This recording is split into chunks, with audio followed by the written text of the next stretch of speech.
Bliss and Grit is an entirely listener-supported show. Supporting us is also designed to support you through keeping the episodes rolling, but also through rewards for your donation, like a Getting Started guide, a private forum, and downloadable meditations. To become a supporting member, you can visit patreon.com/bliss and grit.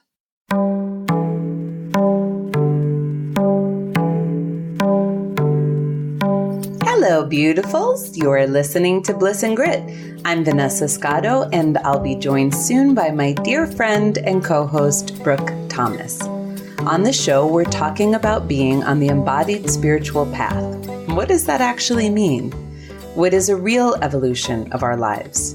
How do we ultimately embrace everything? All the beauty and crazy, the joys and the messes, the bliss and the grit that is a human life. In today's episode, we're speaking about what we're calling micro-shaming, which could be described as the subtle ways we can inadvertently shame people for being different than us. If you've been listening to us for a while, you know that exploring and dismantling shame is dear to our hearts. In this conversation, we cover a broad expanse of topics such as sick shaming, shaming others for their emotions, beliefs, or relationships, as well as how shame can show up in our medical and wellness industries. This topic felt especially relevant in this day and age where we have so many quote-unquote gurus out there giving well-intentioned, but sometimes unhelpful advice that may be creating patterns of shame in us without us even noticing. If you're enjoying the show, we would be totally delighted if you left a review on iTunes or on our Facebook page, which is Bliss and Grit. You can also head over to blissandgrit.com and subscribe to get our weekly digest or to become a supporting member at our Patreon platform. One last thing before we head into conversation. Brooke and I have been known to curse, so if you're in mixed company, you may want to wear headphones. Okay, here we go.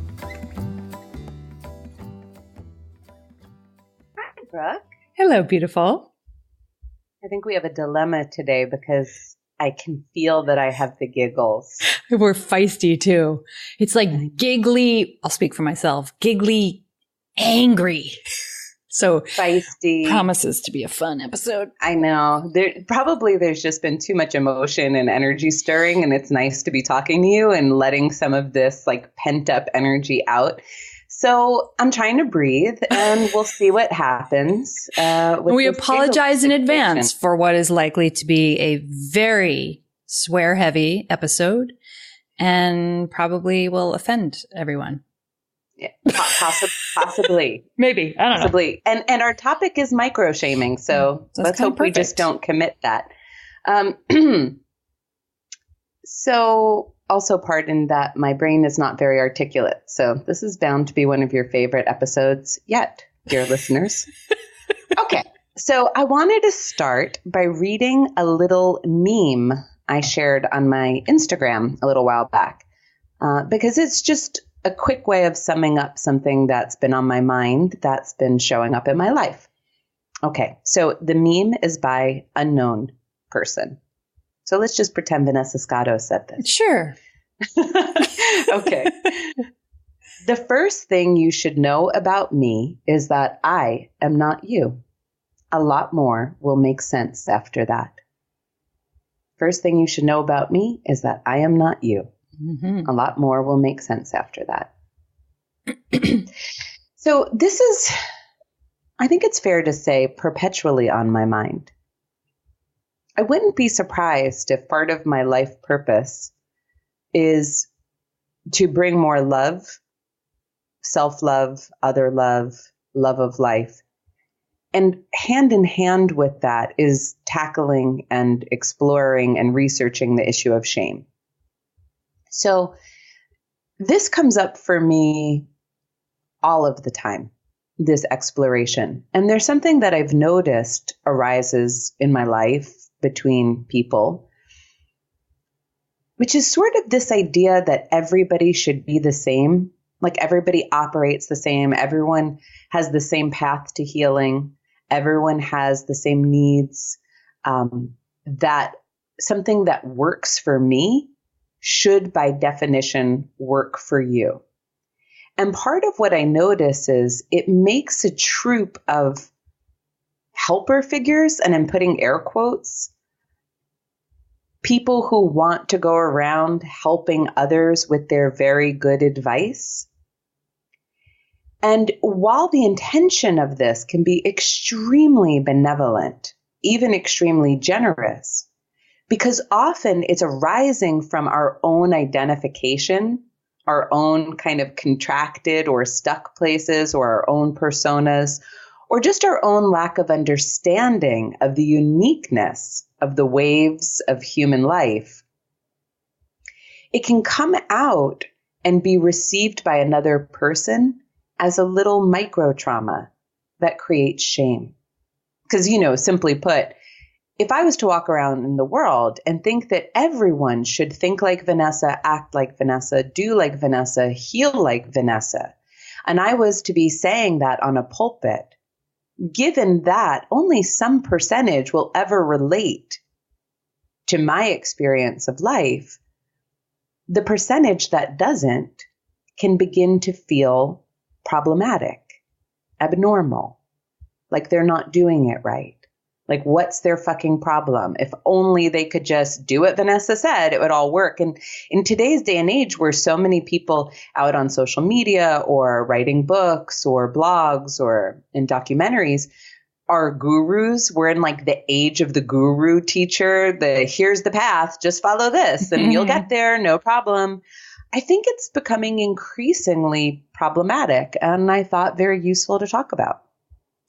Yeah, I'm realizing that we didn't talk about this beforehand when we were kind of riffing on what we might talk about, but this is a conversation that's like very passionate to both of our hearts, which is like this, what you're describing can only stem from objectification of the self and of others. So, and this is, I would say for sure, and I've been thinking about this a lot, a calling for me in my life, like that we need to understand how much we make ourselves and others objects and how harmful that is. Like that we have a whole culture that just takes that to be the norm.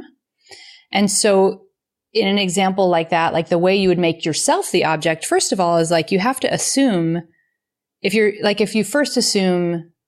I assumed everyone thinks, acts, feels, and would benefit in the way that Brooke does, in the way that I do, I've already made myself into an object that is under my own conscious mental control, right? Like if I put the right foods in and the right movements in and the right activities at work in, then my life will unfold in the way I've decided it will unfold. Right, which is just sort of a conceptual layering, right? You're just putting a concept onto this state of control. Yeah, and it's already crazy because if we look in any of our lives, we know that a bajillion times we had a plan, life had different plans. That's just a part of the human condition. But when we think that we are an object, which a great many of us got that messaging in our families of origin, I for sure was raised as an object, even though my parents are lovely humans who loved and do love me very deeply. That was just what they knew how to do, was human beings are objects. And so if I put the right ingredients in you, you turn out to be this kind of human, right? Like you're not, you don't have your own agency in your own life. Your life doesn't belong to you.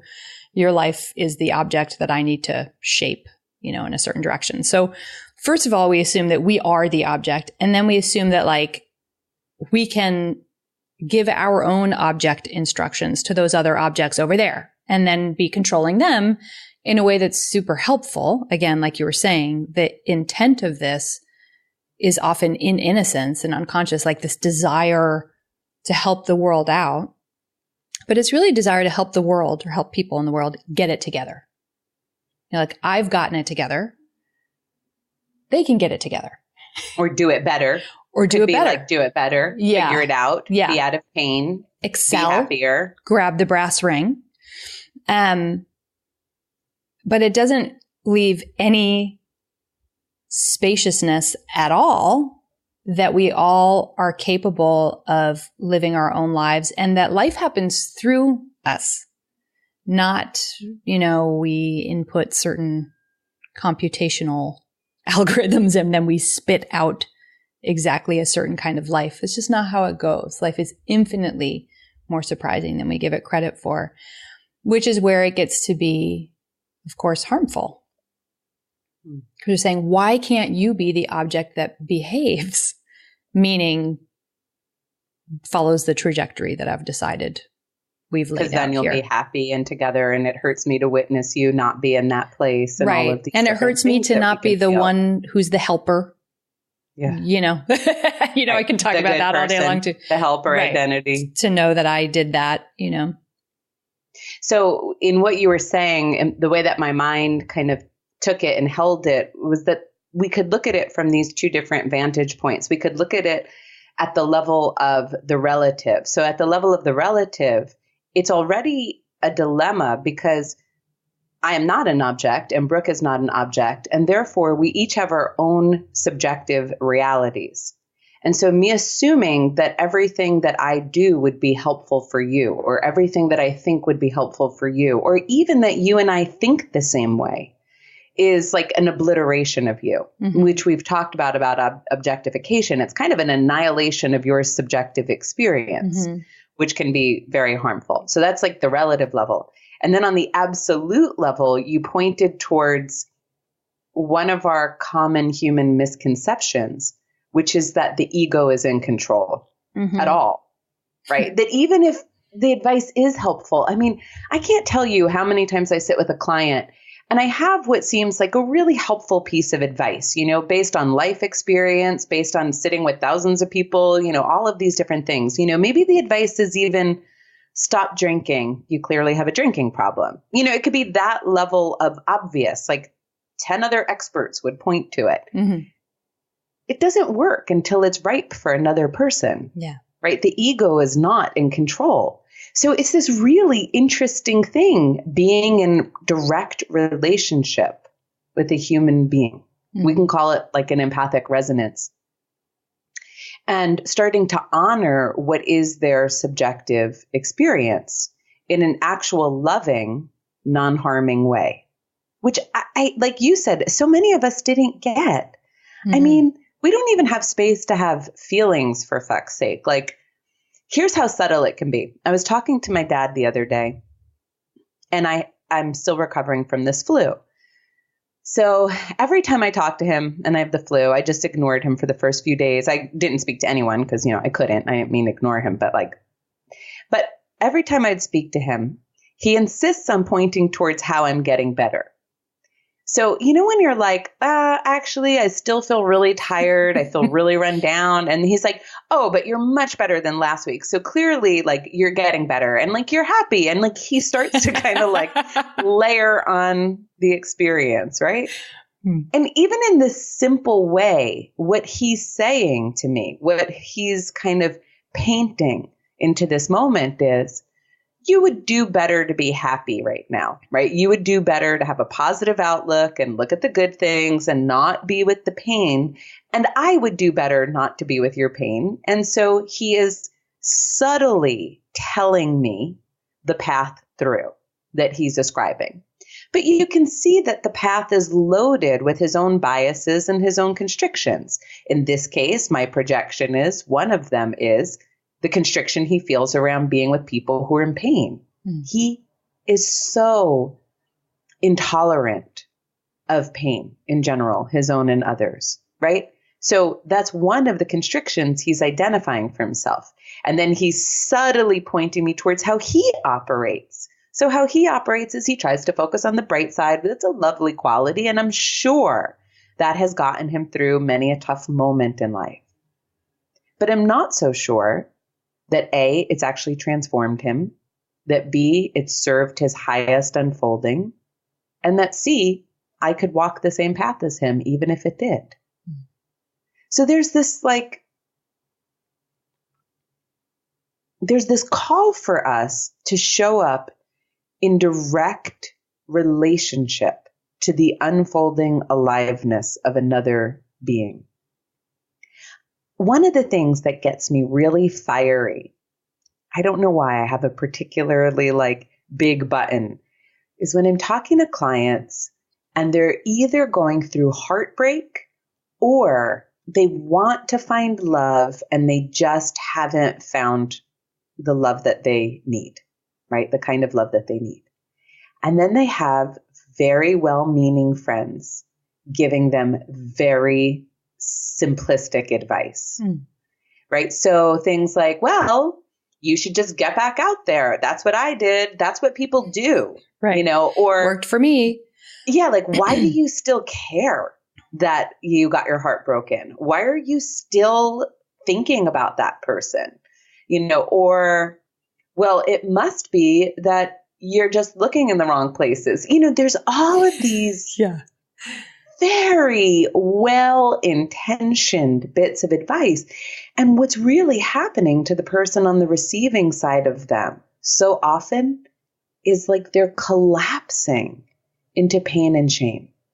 Because the implication, here's this person that wants to heal from their heartbreak or that so desperately wants to find good, healthy love in their life. I mean, it's so tender, so genuine in both cases. And they have a very well-intentioned outsider telling them, well, everything would be okay if you weren't just doing it wrong. Right. Yeah, we have such an intolerance for the mystery of life. You know, that I can't, for example, read every book on building an amazing business, you know, being an amazing entrepreneur, and take every action that the book says and predict I'm going to become what I've desired.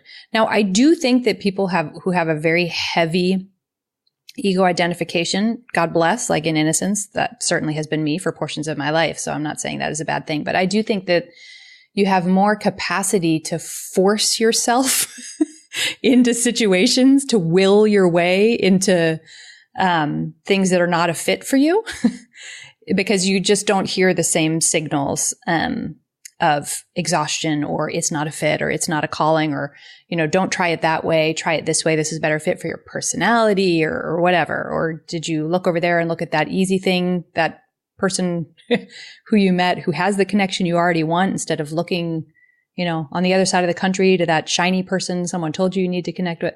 So there are a myriad of ways that ego identification makes it easier for us to force will our way into things. But if we're, you know, people who are having these kinds of conversations and listening to this kind of show, we have already started to reckon with the fact that we are not 100% in control of, we're not these flesh robots that we pilot with our ideas of who we are. And so once we've already started that reckoning, then we can't force ourselves to do things against our own will anymore. And so we wind up realizing like there's just actually quite a lot of mystery to why anything unfolds a certain way. And it's like some of the people I've really admired who've reached a great deal of success and I've heard them interviewed, it always really struck me when they would admit that. Like Seth Godin, who's somebody who I love and adore. His work's been very meaningful to me. He's written multiple best-selling books and about marketing and culture and that kind of thing.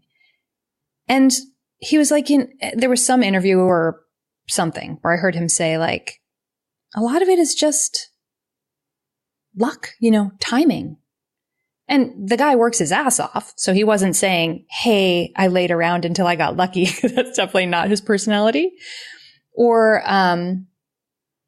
is it Dara Phillips or Dara Williams, the Olympic swimmer who was really famous during that particular Summer Olympics because she was 41 or 42. And everyone was like, oh my God, a woman in her 40s is winning all these golds and she's crushing it and she's amazing.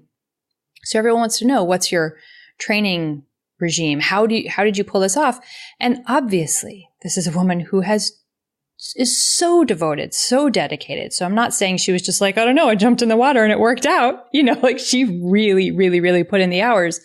But what I found so admirable is that instead of just going on and on and on about her impeccable training regime and that is exactly why she won the gold, she was like, you know what? I was just born to do this. Genetically, I have a body that is so good at this and so powerful.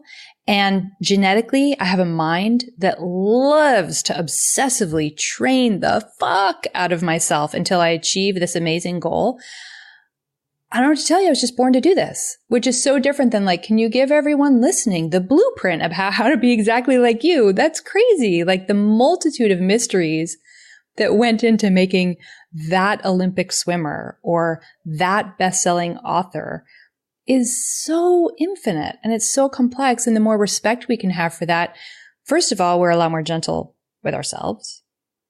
But then we're also so much more gentle with the people in our lives, like the example that you gave. Let's say we have a dear friend who's been nursing a heartache for a long time and they cannot find love and they are trying and they want to. Instead of trying to hand them the blueprint, if we appreciate the mystery, it just turns very quickly into a conversation that's like, oh, sweetie, I'm sorry it hurts. Mm-hmm. I love you. Do you want to come over? You want me to cook dinner for you tonight? It's a completely different kind of exchange. And then you feel seen and loved and held. And you feel like you have a connection to a community. And that's what actually transforms a person. And like you're not a problem. Yeah. Because as soon as you start to get that sense that how I'm feeling or the way that I'm existing is problematic, it all goes, really downhill fast. So I wanted to bring it like closer with a couple of examples. So I got the flu and I had a couple of very well-meaning, lovely people say to me something like, oh, I never get sick because I tell my mind not to get sick. I'm sorry, guys. I'm going to say something terrible. I want to punch them so much for saying something like that. And I know I feel bad. Just for a second, I feel bad for saying that. I know that makes me a bad person, everyone listening, and that they just need love too. But sometimes, oh my God. It's so frustrating because it hurts. I mean, that's why, right? Like you want to punch because you know that it hurt me. Yeah. When someone said that to me, right? And so there's this gut defense mechanism reaction that arises that's like, can you stop hurting people with these well-meaning bits of information? And, I remember Wayne Dyer saying something very similarly.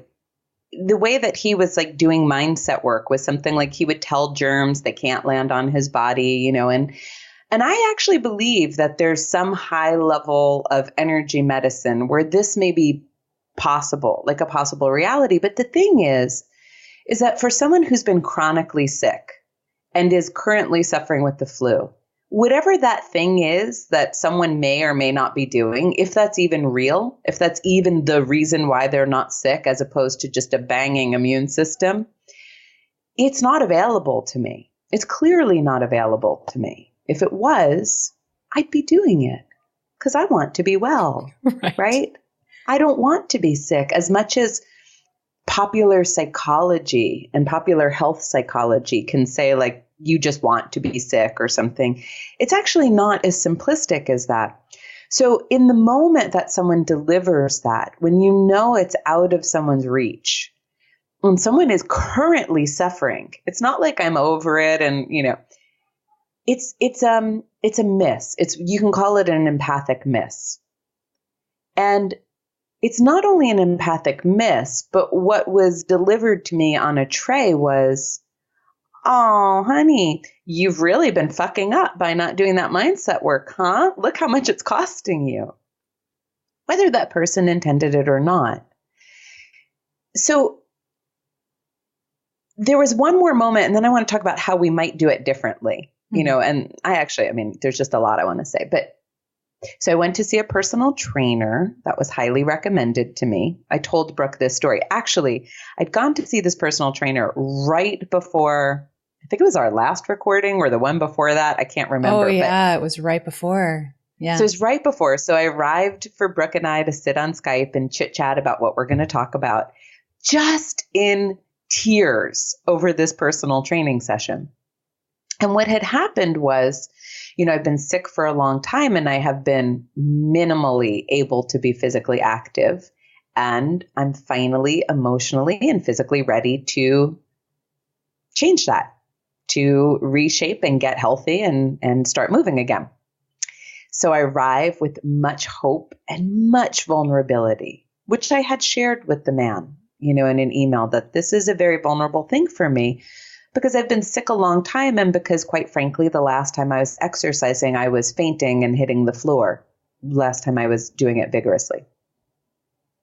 So what happened was I arrived at this clearly very helpful, very well-intentioned young man's doorstep.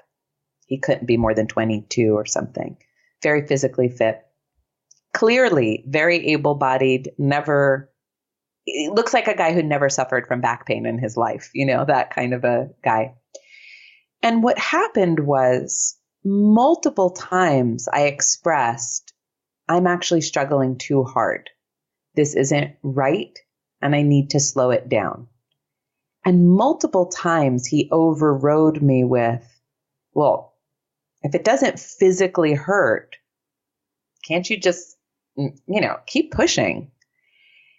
Now, it's so subtle, right? And isn't that a personal trainer's job? To motivate you past your edges, to push you when you feel like giving up on yourself. So clearly, there's one level we would say he did nothing wrong. But what was really happening was, for whatever reason, he wasn't comfortable with my level of capacity. And it doesn't matter if my level of capacity was a psychological level of capacity or a physical level of capacity, an energetic one, a spiritual one, or all of the above. I had a boundary, and it was clear. And something about it didn't agree with his view of the body or reality or what it means to be an effective trainer or how he could be a helpful person. As a helpful person, he extended the session like 30 minutes, which he always does, to be like a really helpful trainer on the first session. Well, guess what? That's not helpful. I didn't need 30 extra minutes of physical activity, right? Like in reality, if he was in direct experience of me, what I needed was a small bite-sized win. So I can feel inspired to be in direct relationship with my body and be connected and come back again with optimism, right? But what needed to happen in that moment, and this is not to be in judgment of him, it's because we can kind of tease this apart together and look at a different way. What could have happened in that moment was he could have listened. We've talked about listening before, like John Prendergast brings up listening, John Lockley brought up listening, like actually listened, which requires him to be present with this subjective being that is Vanessa and hear her and hear not just the top level of my conversation, which may go, well, this is a little hard, but I guess I could do it, to beneath that, which is I'm actually struggling, to beneath that, which is I only know how to say no so many times before I feel like a burden and inadequate, to beneath that, which is my body can't handle this. I'm suffering, right? Like that there's all of these different layers to a moment of communication with someone. And if he was really present with me, AKA not so invested in his own concept of what a training session would look like or what's good for someone or what's healthy, we could have done this very differently, right? He could have slowed down. He might have empathized and said, wow, I can't imagine how hard that must have been to be fainting every time you exercised. You must be scared. Or to not be able to exercise for 2 or 3 years when you're in your 40s. My God, that must have been so hard. I can imagine you're overwhelmed starting over again. Or I could imagine that we have to go really slow and mindfully and listen to your body, right? So you all get the feeling of what I'm trying to communicate is that to be in direct relationship, to listen so that we don't inadvertently project what someone should be doing, but rather try to listen to where they are. So then in our intuitive wisdom, we can guide them, facilitate them, support them, and moving in a way that's really aligned and maybe just one step past what they can do on their own. if we can do all of that, we can be the greatest allies to our clients, to our friends, to our family, to our lovers. But every time we assume that the way that we have studied or the way that we have come to believe or the way that we do something is the way in capital letters, we are most likely to be handing someone a tray of shame. Mm-hmm. Whether they take it or not, that depends on their own wiring and what's up for them. I took it by the end of that session. I was just in shame. I started off fine. I look a little overweight. I haven't moved my body in a while. I don't love looking at, he kept taking pictures of you. I'm like, I could do without the pictures of me in a sports bra, But okay, to at the end thinking I'm like a disgusting, dysfunctional human being who doesn't deserve the right to live, or I don't know, it's not quite as exaggerated as that, but really down on myself. It dissipated, thank God, pretty quickly. I'm not holding on to the energy of I'm a yucky person anymore so easily. But, to someone else, that might have bounced off their back. And to someone else, that might have been a shame spiral for who knows how long. Yeah, who knows how long? Because these are sensitive issues. And in general, shame is easily ingested by all of us because we're pretty. God, it's like the air we breathe, I feel like. Yeah. Look around. My God. The politics right now, all everyone ever does is shame the other side of people who think differently. It's like we're so used to it that it doesn't even occur to us that shame is perhaps the most poisonous, toxic, cruel thing we can do to one another, to another human being or an animal or any alive sentient being. Probably the most, or one of the most poisonous things we can do is shame. Because even, a lot of my clients who have survived physical abuse or sexual abuse, long after they heal physically, the shame is what remains. Mm-hmm. The shame is the toxin that they're still navigating around. So it's so poisonous, but it's so fucking common. We don't even realize that here we are, very well-meaning people shaming the shit out of each other. Yeah. I'm thinking about when we were at Dharma Ocean, actually, which were right around our 2-year anniversary. Is it really only 2 years? It feels like 20 years ago. I went and double checked. I'm like, shit, it was 2016. I find it hard to even say 2 years. It's been so much has happened in those 2 years. That was a lifetime. Big catalyst. But what I'm thinking about was, as cliche would have it, when we were on meditation on silent retreat at Dharma Ocean, I think it was our first week there.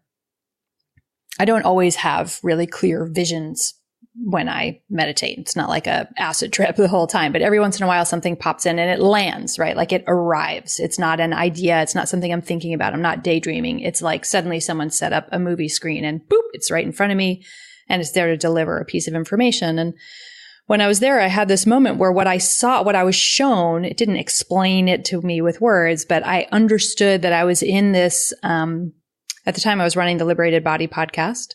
And I was in this very small office, like maybe 2 other people on laptops, but this clean white room, warehousey room, high ceilings. And it was clear that this was like Liberated Body HQ, like that it was a thing and that there were a couple other people who worked on it with me, which it never became reality, but this is what the vision showed me.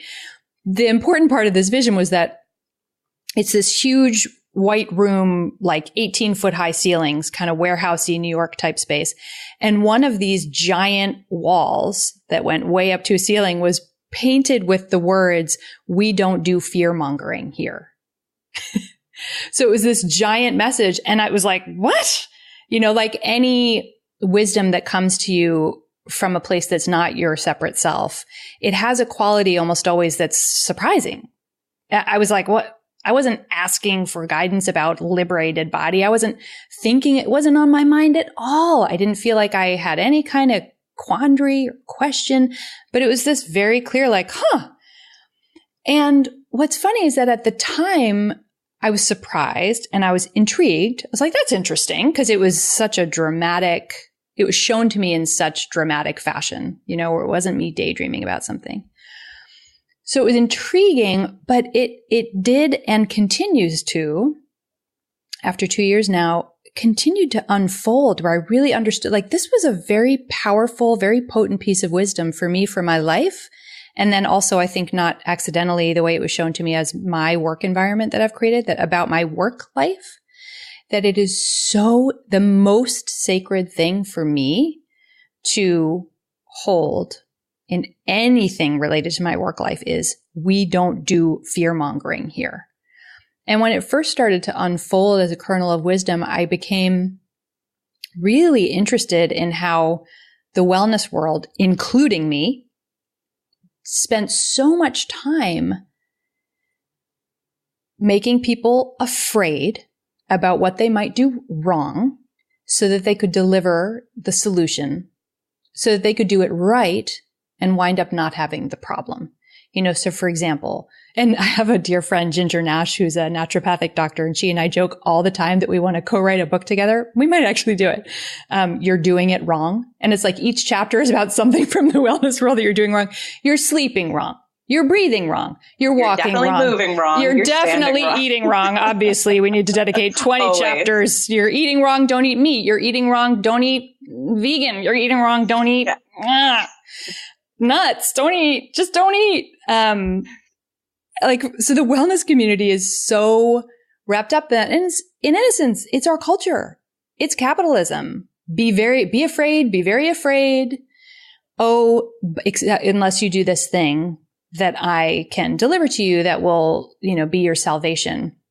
And you won't walk wrong so that you wind up with osteoarthritis. Breathe wrong so that you wind up with tight traps and, cracking a rib from your osteoporosis when you're in your 80s because of your hunch, or like the ways that we make people wrong. And it just keeps being illuminated to me. And I think that in regards to the wellness industry, but also to the world of, like, I was going to say spirituality, but more like human relationality. Like, how do we be here and how do we be with each other? For me, that's a very important one. Like, where are the fear seeds that we're sowing? And I really think unconsciously. So we have to just get hip to be able to look for it. So first of all, we have to not shame ourselves, right? Like, we can say with a lot of affection to ourselves, like, okay, I exist within a culture where this is what we do. This is the air that I have breathed for so long. It seems so normal to me. It seems so normal to behave that way, to be afraid of what might go wrong and find out the answer in advance that I can deliver to myself or to others so that things don't go wrong. But it's faulty. It's a faulty logic, and it's just feeding fear and feeding shame to people so that we can start to catch it and unravel it. And what was interesting was that going back to the liberated body example, I was having conversations with all kinds of different people who are contributing knowledge about what is the body, really. So surgeons, anatomists, researchers, yoga teachers, all different kinds of people. And there was a moment where I really realized, like, oh, if I'm going to live by that, I didn't realize, but I actually kind of have to change up what I'm doing. And so what I navigated towards, and I think this can be helpful for us in our personal lives as well as our professional lives, like, if I'm not using fear as my North Star, and fear ultimately downstreams to making people feel shame, my North Star became wonder. Like, what can we really hold the mystery in a way that delights in how miraculous it is, how expansive it is, how unknowable it is, how wonderful is it to be this little human being who is never going to figure it all out, who isn't going to know all the answers, who isn't going to do it right, who isn't going to be perfect. And I can just dance with, to be a little corny, but really dance with my joy and how wondrous it all is, in this case, the human body. But I think if we can do that in our relationship to ourselves and to the others in our lives, that is such a powerful remedy that moves us away from the fear to shame dynamic. I love that. Yeah, the mystery piece is a really big piece, because I'm thinking about okay, so let's say you're talking to a friend, or let's say you're talking to a client, and it sounds like they're in a bad relationship, right? And we all know what that sounds like. We've been sitting on the other side going, this doesn't sound great, right? Like, I'm a little bit disturbed about this relationship. And so we can give some really, well-meaning advice, like good advice, even really good advice. Like, I would consider not marrying that person, or maybe not having a child with them, or, maybe it's time you might want to consider ending that relationship. And that might be really solid advice coming from clarity and wisdom. But the thing I've always realized at the very same moment as that is there is so much to this world I do not understand. Because if it was as easy as us just following good advice like that, then we would all be happier. I mean, there is no lack of really good, wise advice out there, especially in today's day and age with the internet. And I look at people's relationships and I'm like, well, I don't know why you're with them. I mean, it doesn't look to me from the outside like the relationship one should want to be in to be healthy, but I don't know about, is karma a thing? Could you guys have been in a past life together? Do you need to go through this? Because there's something that your soul is trying to work through, that it needs this very experience, this very person. And it won't be done until it's literally done, right? Until that seed that wants to be born has been planted.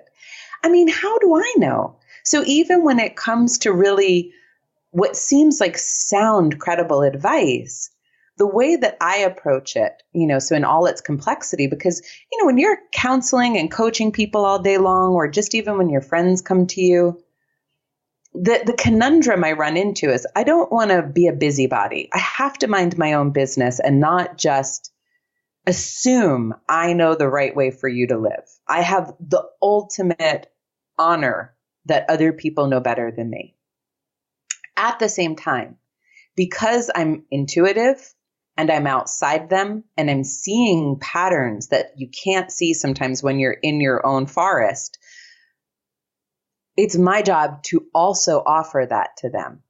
So there's this interesting balancing act. This is just my personal opinion. People could, debate what my job is all day long. But for me, it can be really helpful to show someone what you're seeing in their patterns, but to assume you know better than them can be really harmful and really shamey. So it's almost like the way that I tend to approach it is, if advice is what bubbles up, if it bubbles up for me intuitively to point someone towards something, like you might consider this, or this doesn't sound healthy, I will do that. And somehow, because it's true for me, at the very same moment, I am able to communicate, and I love you no matter what you do. This is for you to figure out. You are the ultimate authority. Please just get curious and aware.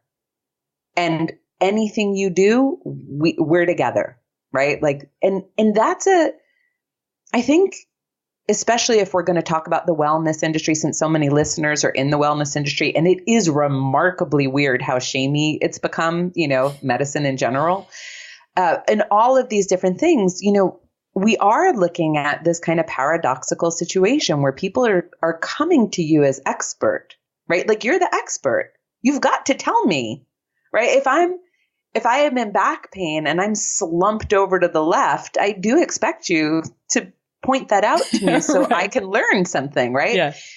Or if my psoas is tight from sitting too much, like I'm laughing. Like, I'm not going to say, but isn't it amazing that your spine can take whatever shape it takes? Like, it's not that kind of awful, just saccharine. It's all so wondrous, though. But it's wonderful. I'm in wonder. It's like, no, just tell me that I'm sitting too much.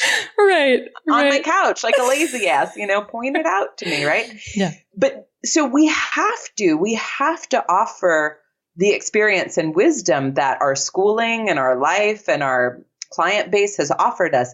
But can we do it at the very same moment as being in direct relationship with that person and listening to what they're actually struggling with, listening to what they're actually capable of, listening to what is medicinal and loving for them so that we can offer our intuition in a way that doesn't create harm, quite frankly. No micro-shaming. Say no to micro-shaming. Just say no to micro-shaming. I don't know if that's a real term, but, but it is now. Branded now. Bam. And, can we invite them? Can we co-inquire together? Like if somebody's coming to me, like I have, 17 years in practice, and I have spent a lot of deep inquiry time on the human body, more than most. And so I have a lot to offer. And then there are these certain repeatable patterns that we see in culture, people who sit too long, or people who are convinced that their spine is a stack of blocks and they need to tuck their butt under and pull themselves up straight. And so I can deliver to them in a shaming way, right? Like, but spines aren't straight. Look, it's shaped like an S. Stop it. Right? Not like I would ever talk like that. Or I can invite them into a different kind of experience of themselves.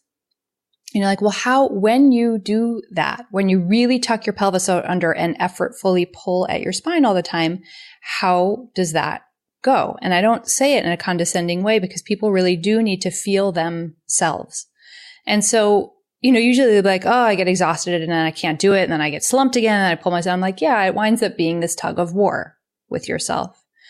And actually our bodies are shaped, blah, blah, blah. Give them information about how spines are shaped a little bit. Can you play with? Can you notice? What is it like when you try this? And then people feel like they're engaged in a relational conversation with me, and also an experience of themselves where they get to have wonder for their own selves.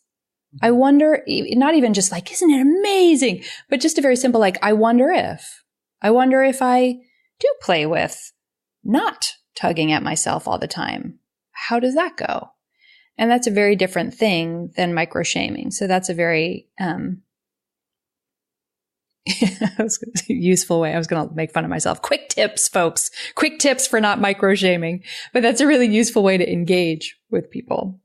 Yeah, I think we're talking about, being loving. Like what Matt Kahn says, like, who you are is not what you do, it's how you love. And you and I recognize that what we do for work is a reflection of how we love. So, yeah.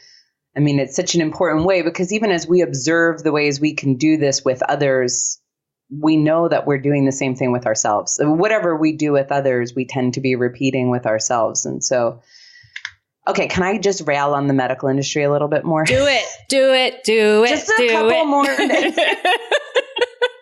Catharsis. Okay, so y'all, here's a confession. This is not really, but it feels like one to me.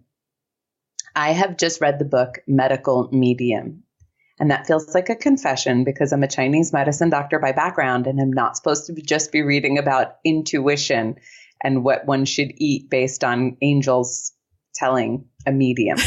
Yeah, you resisted reading that one for years. I haven't read it yet, but yeah.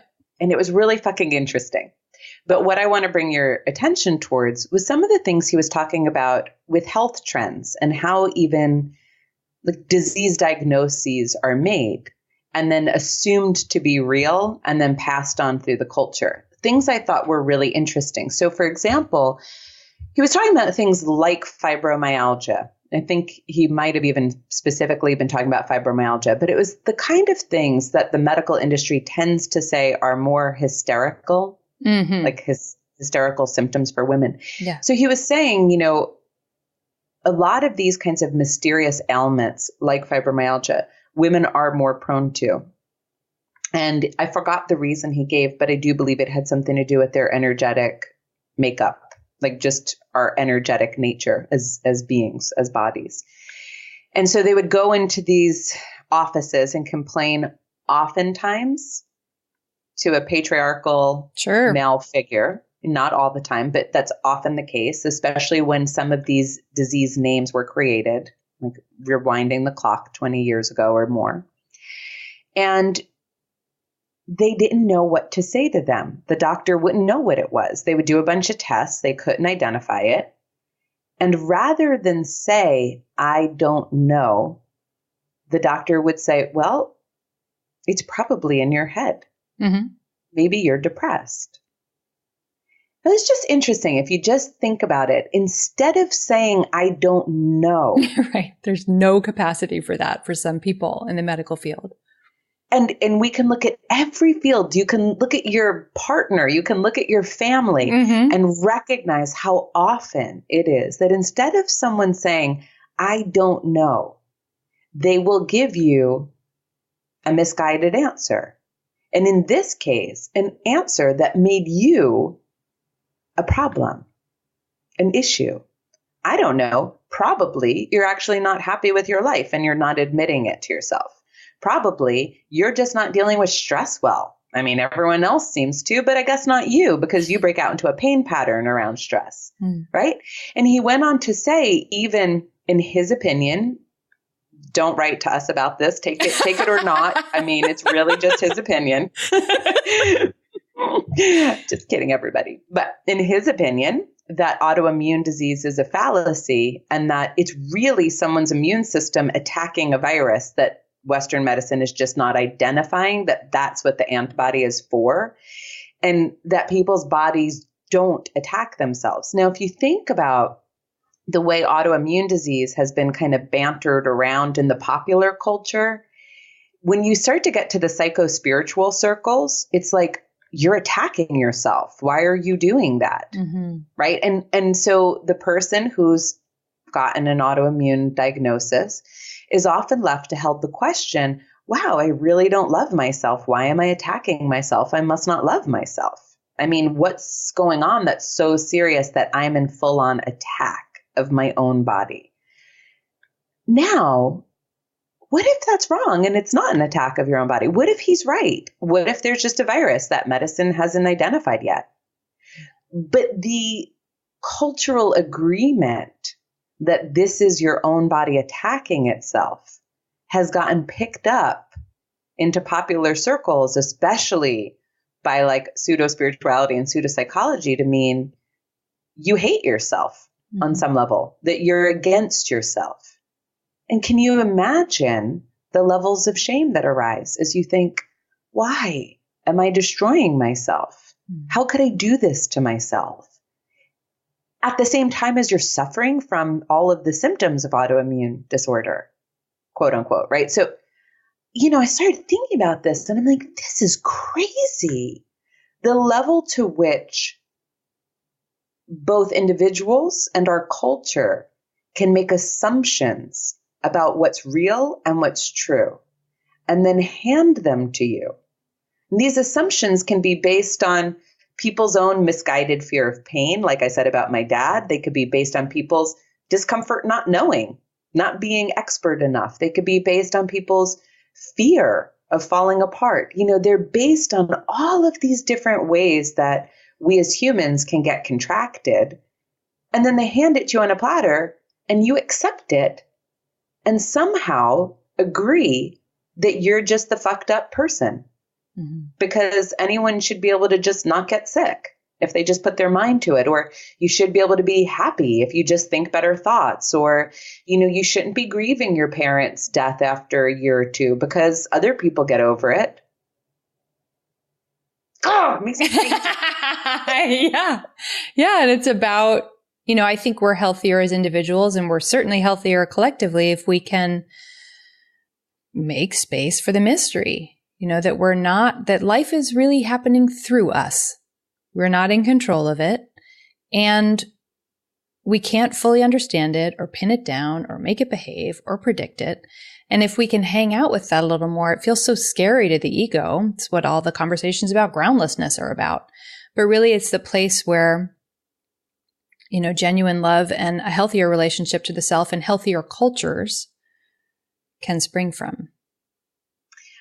I think, like, to loop it back around one last time to paradox, I just want to bring that home a little more strongly before we wrap up, because I'm thinking about, I remember learning a little bit of applied kinesiology. Actually, I think it's probably more appropriate to say I learned a little bit of muscle testing.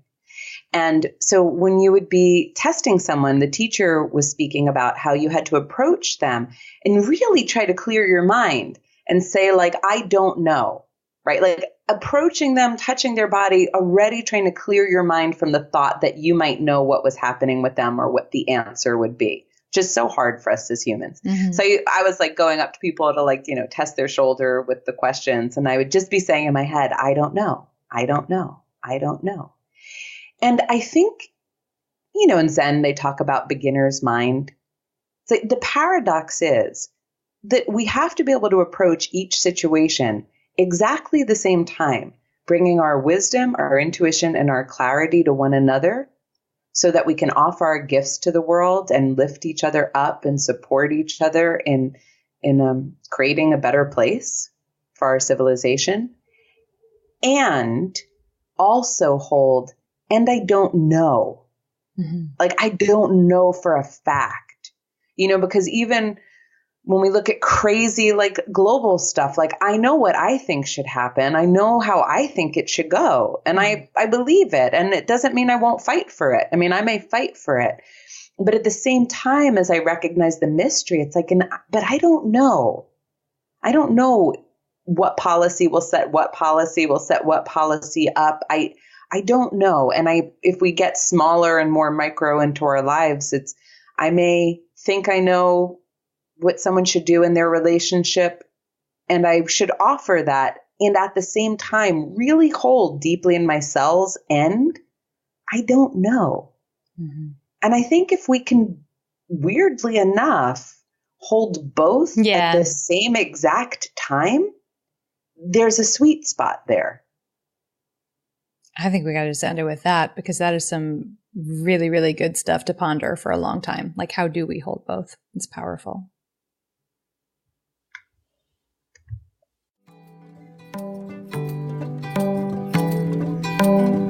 Thank you so much for listening to today's show. The show notes, including any resources we mentioned, live at blissandgrit.com. Just go over to the website and scroll down, and you'll see each episode's separate post. We put the resources right in there. Our member platform is at patreon.com/blissandgrit. If you head over there, you could donate to keep the show going and also get some pretty amazing rewards for your support. If you're wanting to engage with these topics in a deeper way, it's a great place to go for a more immersive experience. We'd love it if you come play with us on Instagram and Facebook. We're Bliss and Grit at both of those locations. We're so grateful for all the reviews so many of you have written, for the engagement on social media, and truly for the membership support you've provided. Thanks to all of you for listening. Till next week.